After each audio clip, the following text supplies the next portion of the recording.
Welcome to Lee Summit in the News. I'm your host, John Bedoin. The City of Lee Summit recently released its 2014 development report, which included an abundance of good news about new projects. The biggest was the rise in permitted non-residential building space, which skyrocketed from 140,000 square feet in 2013 to more than 280,000 square feet in 2014. The retail side of construction had the most striking gains. All told, 17 new projects, from new development to redevelopment to expansion, came to fruition in Lee Summit in 2014. The 2014 development report is available to all residents by visiting www.cityofls.net, clicking on the development button at the top and clicking demographics and statistics on the left. The report can be found at the bottom of the page. Summer isn't far off, and Lee Summit Parks and Recreation Department has announced that Summit Waves will open on May 23rd. Now is the time to get your Summit Waves season pass for 2015. From now through April 30th, Lee Summit residents can save $10 on their Summit Waves season pass and get a whole summer of fun for just $65. For more information or to call the Lee Summit Parks and Recreation Department at 816-969-1500. We'll be right back with more Lee Summit in the News. Did you know the City of Lee Summit has core values? One of our key core values is communication.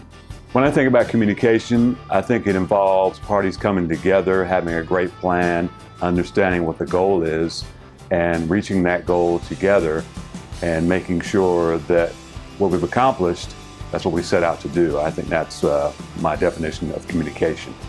Be on the lookout for these core values as you interact with city employees. We act epic.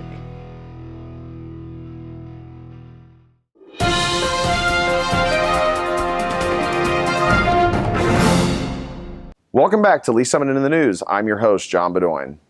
In preparation for future water needs and growth, the Lee Summit Water Utilities Department will be adding 5 million gallons a day to the city's water supply capacity. The acquisition will increase the city's total available water supply to 32.5 million gallons a day, and based upon current projections is anticipated to meet the water demands of the community through 2049. And finally, artist and illustrator Todd DeMott will debut his creative work starting April 16th right here at City Hall. DeMott is a graphic designer, illustrator, videographer, painter, and a sculptor. His latest endeavor is authoring the children's book titled Andy Jones. Todd DeMott's work will be on display at City Hall through July 10th. That's it for this week. I'm John Bedoin, and we'll see you next week on Lee Summit in the News.